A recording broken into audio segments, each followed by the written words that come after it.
Occupy Wall Street movement. That didn't work. I think we need the federal and state agencies to do something, and I don't know how to.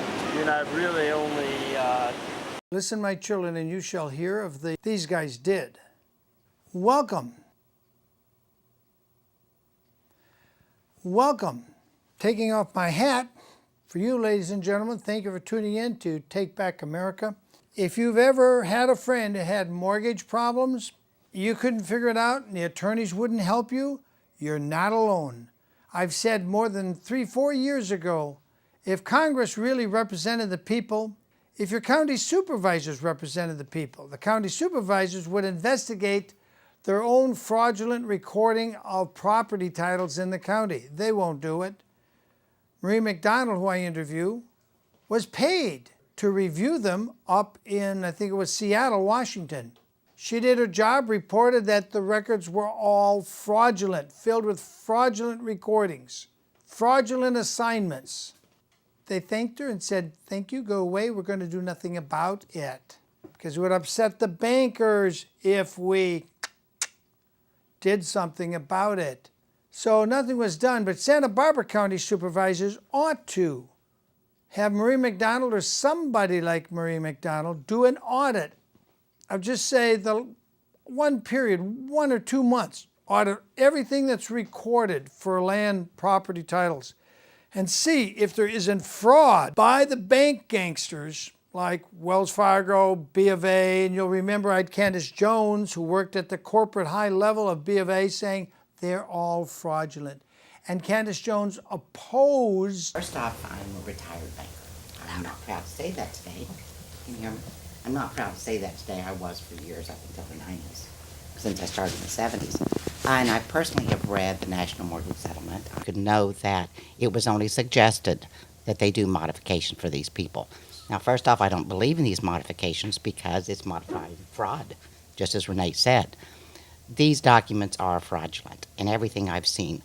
Loan modifications because she said, in her words, you can't modify fraud. Today I'm going to take you down to the ocean side of La Jolla, California in San Diego County, where we did an interview with David Soffer. Here we go.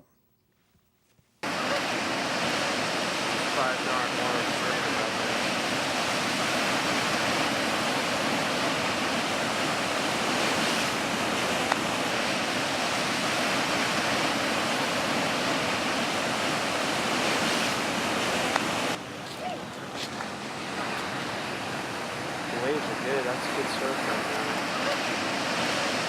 5 yard more surfing up there.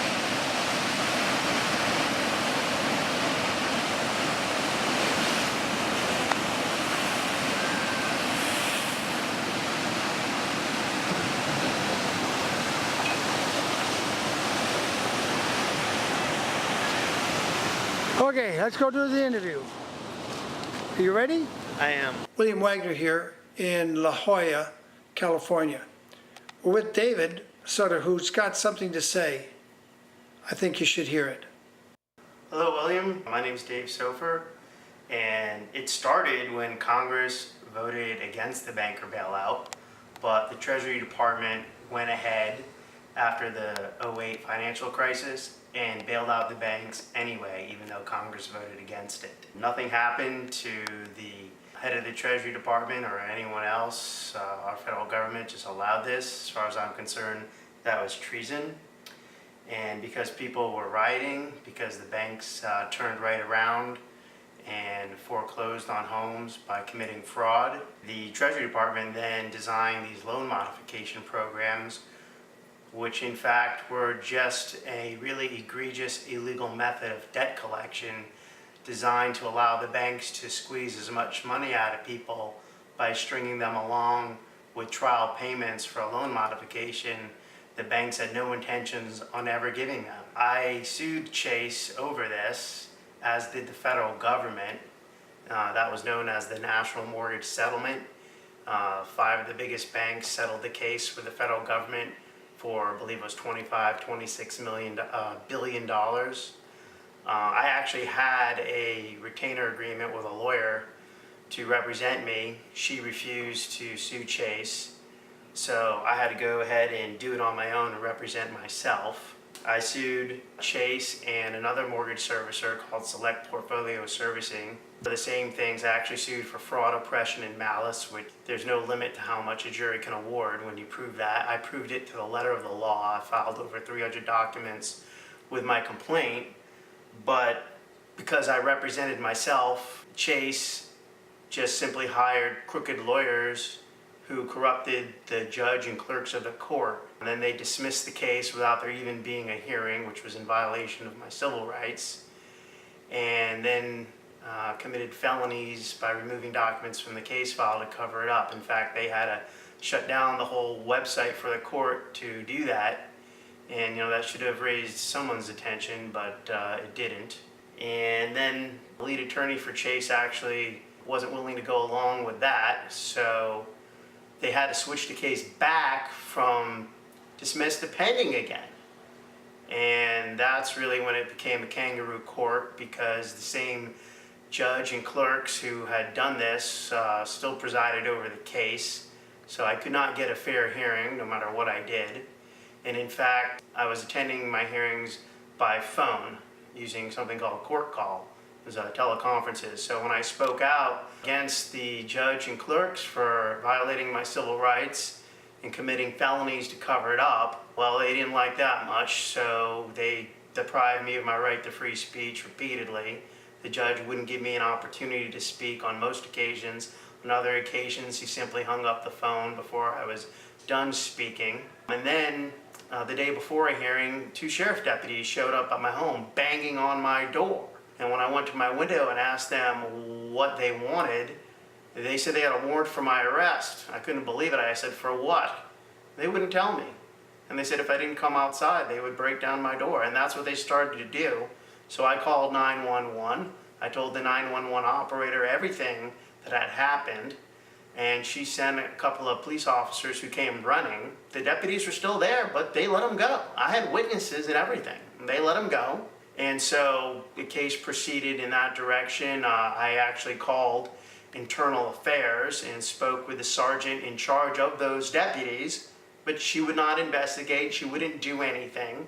What was her name? Offhand, I don't recall the name of the sergeant within the sheriff's Internal Affairs division, but it was Internal Affairs for the sheriff's department. It was a female. She was a sergeant. She referred to the deputies as my deputies. I may have the name written down somewhere, but not. What time of day was it that she was on duty? Well, it was very early in the morning, probably, like something like 6 a.m. when those deputies came pounding on my door. It was probably, by 7 o'clock by the time I got a hold of her. Something like that, I would guess. In any event... What day and month was that?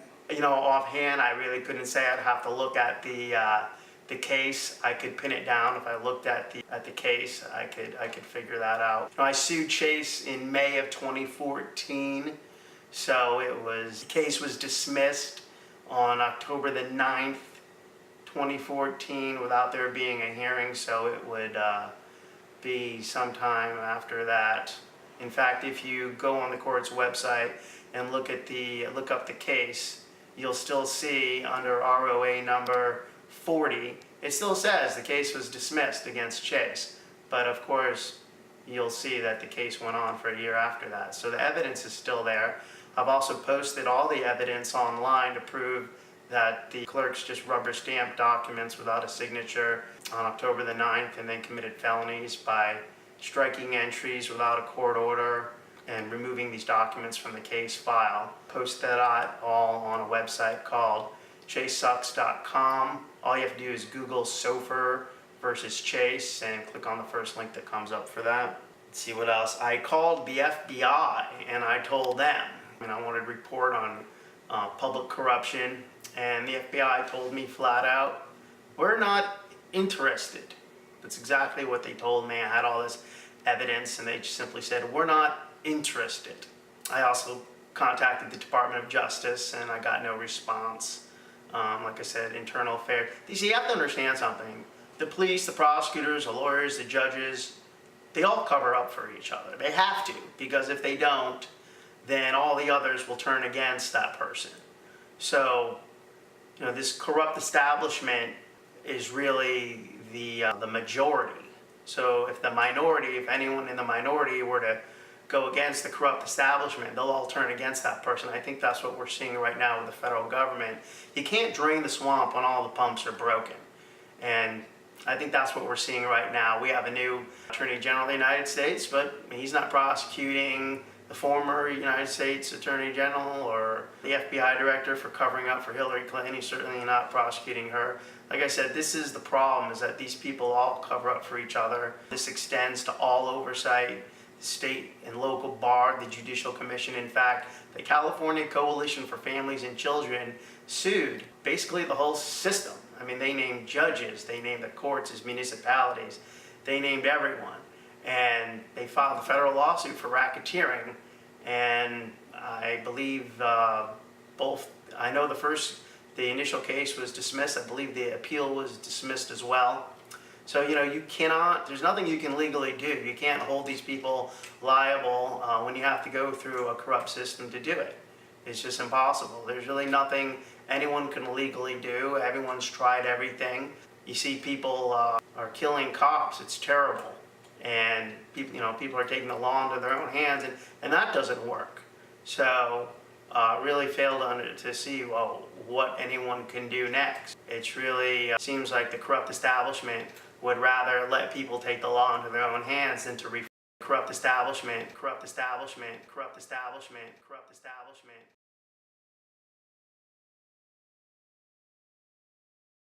To reform their totally corrupt judicial system. Both the criminal and the civil courts are utterly and completely corrupt. The prosecutors use plea bargains after the arraignment to maliciously prosecute everyone. It's the exact opposite of how it should be.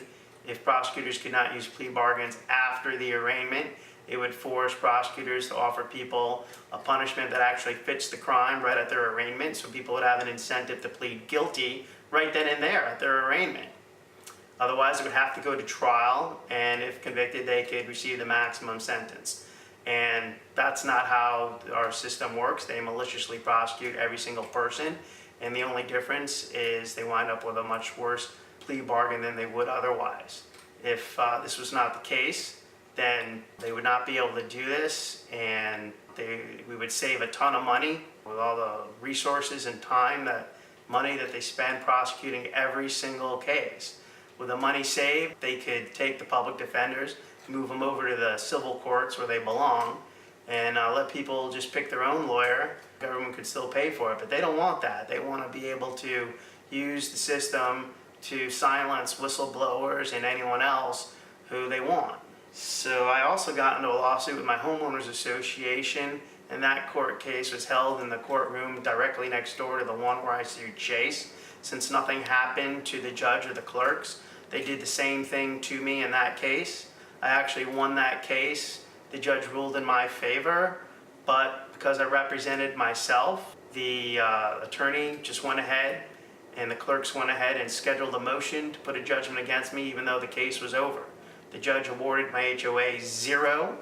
It's right there on the Register of Actions. I have all the proof, all the evidence. I filed it with the court in a declaration. I proved that these clerks committed fraud to put a judgment against me after the case was over. Again, the judge wouldn't sign it, so the clerks just took a stamp with the judge's name and stamped it, just like they had when I sued Chase. So these clerks have literally taken over. The judges have lost control of the courtrooms because the judges will not expose a lawyer or the clerks for violating your rights, for committing fraud, for doing these types of things. The judges will not say anything, and this is what happens. The clerks have literally taken over control of these court cases. They write the judge's rulings, they sign the judge's name, and like I said, no one will go against the corrupt establishment. The rules of professional conduct are not enforced, so the corporations have their lawyers just harass people with litigation that has no merit, and just to drain them of their financial resources, a direct violation of the rules of professional conduct. And this is common practice. This has been going on for eons. So that's how our system works, and you can't receive any justice if you can't get your case to trial. That's the only thing that compels the banks or insurance companies or anyone to settle the case for what they really owe you, is actually being able to get the case to go to trial, and that costs gazillions of dollars, and in the end you'll just lose anyways, because the way it works very simply is that the lawyers really only value relationships with clients who they get repeat business from. So the banks, the insurance companies, they pay their lawyers over and over and over again to represent them in numerous court cases. These lawyers make a gazillion amount of money off these corporations, and they will do anything, whatever it takes, to win, because they know if they lose even one case, the bank, insurance company, whatever, they will fire that law firm. That law firm will never see another penny from them again, and they'll just hire another law firm. So these attorneys will do whatever it takes, including hijacking our judicial system, having the clerks dismiss cases, just corrupting the whole system. There was no way my case was, the judge was randomly selected by a computer in my case. There's no way. And the Department of Justice needs to start cracking down on all these police departments and courthouses like they did in Ferguson. But they won't do it because they know what they'll find. They know that they're all corrupt, and that's why they don't want to investigate, and they never investigate the district attorney's offices. And I can guarantee you, police and the courts are corrupt. It's because the district attorney is corrupt. A very good example is with this police officer who shot a young man in Chicago, shot him 16 times, I think it was, while his body lay motionless on the ground. And the district attorney would not release the video. It took a year, it took a Freedom of Information Act to get him to release that video. And when he finally did, and then it got on the on national television, then he charged the police officer because he was compelled to do so. But until then, they don't hold each other accountable. They cover up for each other. So if you have a district attorney that doesn't want to prosecute a police officer, obviously he doesn't want the police to speak out against them. And a special prosecutor recently just said she indicted 2 officers for lying to cover up that shooting. And she made a statement. She said, "This sends a strong message that it is unacceptable to obey an unofficial code of silence." So the prosecutor admitted that this code of silence exists. Well, it doesn't exist with just the police. It exists everywhere. The police, the prosecutors, the lawyers, the judges, the clerks of the court, they're the worst part. These people will not speak out against each other. They will not expose each other. Otherwise, like I said, everyone else will turn against them, and they can make a lot of trouble for each other. You know, lawyers have their whole careers are based on going into court. If they were to speak out against another lawyer or a judge, all the judges would just rule against them. And vice versa. They can make a lot of trouble for each other, so they don't.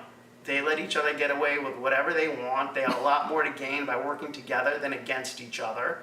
So they just let each other get away with whatever they want.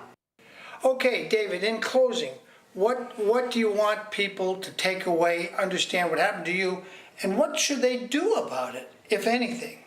Well, what I'd like people to understand is that if no one will defend their rights, they really don't have any rights. The police broke down my door in 2006. That door behind you? This very door, I had to replace it. They wouldn't show me a warrant, and I found out later why. It was because the detective had committed perjury to get that warrant. And then he committed fraud to cover up the perjury, and he removed the warrant from the case file, which of course is a felony. You can't remove documents from a case file. The district attorney's office has told me that they have the warrant, but they will not show it to me. They will not give me a copy. And that's obviously because it wasn't a proper warrant. There are many different types of warrants, but you need a special warrant, and of course it has to be signed by a judge, not just any other old arrest warrant. To break down someone's door and go into their home, you need a special warrant, and they did not have that. So that's why they wouldn't show it to me. And I hired a very prominent trial attorney in San Diego. I actually had 2 of the best criminal defense attorneys in San Diego. Neither of them would get me a copy of the warrant, and neither of them would defend my rights. They wouldn't say anything about this to the judge, and I told them repeatedly that they should have the case dismissed because the police broke down my door and wouldn't show me a warrant, and that violated my rights. What were those two attorneys' names? Well, the first attorney was a very prominent attorney. His name is Paul Finkst. He's the former district attorney of San Diego, who has actually received a vote of no confidence and was no longer the district attorney after that. The other criminal defense attorney, his name's Michael Berg. And when the first attorney couldn't get me to take a plea bargain, I told him right up front I wouldn't do that. He led me into an empty courtroom with just the judge and a prosecutor, no court reporter. I was being prosecuted for felonies, so that violates my rights. And he just went into the chambers with the judge. The judge came out and said that my attorney was relieved, and that was not true, because then when I went into court with my new lawyer, that same judge said that now that I found a new lawyer, now my attorney was relieved. So they lied to me to get a new lawyer and bring him into court, because my initial attorney did not want to be relieved because that would make him look unethical. So anyhow, this is what happens. Like I said, people don't have any rights if their lawyers won't defend their rights, and the lawyers cover up for the police. It's just a totally corrupt system. The defense attorneys get the district attorneys to give them excellent plea bargains for their clients, who pay them a lot of money to get them out of trouble. And in return, those same lawyers sell out their other clients when they could otherwise defend them and get the charges dropped or at least reduced. And instead, they help out the prosecutors to get convictions, because the prosecutors are evaluated based on their conviction rate. So they exchange plea bargains for the defense attorneys selling out their clients. And that is why I said earlier that if we had no plea bargains after the arraignment, that this could not happen. So after my door was broken down in 2006, I recently filed a complaint with the Citizens Review Board on police practices. I provided indisputable proof that the police committed perjury and then fraud and violated my rights by breaking down the door. I got a call from Internal Affairs, and they said in order for them to investigate this case, they first had to interview me either over the phone or in person. I told the sergeant at Internal Affairs I did not trust him, because this case involved an assistant DA named David Latica, who was handpicked by these corrupt police to maliciously and wrongfully prosecute me. And I told him I would only correspond with him in writing. And when I would not be interviewed over the phone or in person, he would not investigate the case, and the Citizens Review Board on police practices closed my complaint and said it was because I was uncooperative. So there you go. Everything's corrupt. Even the Citizens Review Board, who was now voted in San Diego to be a new Citizens Review Board and given additional responsibilities to review anyone who dies in custody. The Citizens Review Board oversees the investigation. Well, what good is that? If Citizens Review Board is completely corrupt, people are dying in custody because of what they know. I myself feel if I was ever taken into custody, I would die in custody. And I told the judge this after the sheriffs came to my home. The next day I had a court hearing. I told the judge I thought he tried to have me killed. I have every reason to believe, and I told Internal Affairs this, I will never go into custody, because every reason to believe that if I did, I would be killed in custody and it would be made to look like an accident or a suicide, and no investigation is ever going to reveal that the police or sheriff's deputies killed someone in custody. That's just not going to happen, because all investigations like this are all corrupt. This is David Soffer. He's been pushed to the edge. He can't take it anymore. And we need to let him finish this last. To answer your question, I don't know what people can do about all of the corruption. I don't think there's anything anyone can legally do. civil disobedience, I don't think will work in this country like it did under Dr. Martin Luther King Jr. This is a different government now. I don't see we've tried that during the Occupy Wall Street movement. That didn't work. I think we need the federal and state agencies to do something, and I don't know how to compel them to take control of these banks and insurance companies and other corporations, but that's really what we need. We need reform with the inspector generals who oversee these federal and state agencies. We need them to hold the employees at these federal and state agencies accountable. The problem is when you file a complaint with a federal or state agency like your state attorney general or the Consumer Financial Protection Bureau or whomever, they just forward your complaint to the company and let the company investigate themselves. They do not investigate individual complaints. They only make laws that will benefit the public in general. It's ridiculous. If we had the federal and state agencies investigating our individual complaints, that would solve the problem, but they will not do that. So I don't know what can legally be done. I see people taking the law into their own hands.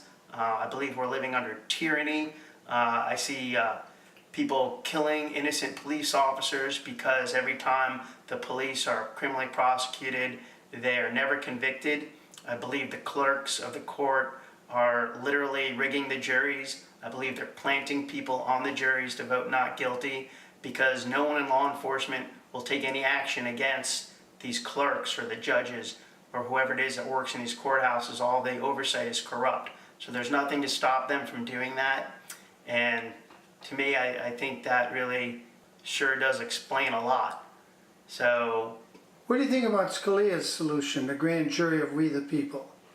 I think that that's a step in the right direction. However, I just unfortunately don't see enough people having that kind of willingness to fight. You have to be willing to fight if you want freedom in this country. You have to fight for it. All our forefathers all said that. You'll live under as much tyranny as you're willing to accept. That is certainly the case. If the people during the 2008 protests against greed and corruption, if they were carrying weapons with them, maybe that might have done a little bit more, or probably a lot more actually. People just aren't willing to do that. People have families, they have friends. They're not willing to sacrifice that and put themselves in harm's way. I don't know, you could try and bust the system. If everyone refused to take a plea bargain and everyone demanded a speedy trial who's being prosecuted, they'd never be able to do that. I don't know, but you have to be willing to fight. You have to make a lot of noise. You need thousands of people to get together outside courthouses and start protesting right outside the courthouses against greed and corruption. And they need to be carrying baseball bats with them or something for intimidation. And they just cannot allow themselves to be taken into custody to face a totally corrupt judicial system that uses plea bargains after the arraignment. I don't know what else. What happened to your father back in Connecticut with his crooked judge that disallowed his easement rights? My father had a right-of-way handed down to him from his father. He was a farmer. This is very old right-of-way. A real estate developer who had a judge as an investor built homes on his right-of-way, and they tried to take it away from him. So he fought it in court. The case went all the way to the California Supreme Court. He lost the case. I'm sorry, You mean Connecticut? The Connecticut Supreme Court. He lost the case. It was pretty obvious that it was because they had a judge as an investor. That same judge then fined my brother 4 times the maximum amount for littering one time, and my brother had that judge removed from his bench. And that was a well-documented case. So it's very difficult for me. What year was that? That was in the late 80s, around 1989. So it was very difficult for me to walk into a courtroom and have a judge refuse to even allow me to speak, and have the bailiff approach me and tell me if I don't leave the courtroom that she will call the sheriff, which is precisely what she did. So, like I said, when that happens, that's the end game. I believe we're living under tyranny. And if you Google Soffer versus Chase, click on the first link, you'll see all the evidence to prove it. And you'll see my YouTube videos. I encourage people to start sharing those with one another. And if enough people do that, if I could get a new hearing or a new case, when I sued Chase, I never received a fair hearing. If I got a new case against Chase and had a lawyer representing me, and if the DOJ would come in and investigate the courthouse in San Diego and do something about all the corruption there, then there's no limit to how much I could receive, because I proved fraud, oppression, and malice to the letter of the law with documents I filed as exhibits with my lawsuit. It's all available if you simply Google Soffer versus Chase. Click on the first link. You can just read the section of the complaint on fraud, oppression, and malice. You can skip the rest of it. Thank you very much for this interview. Well, people, that was David.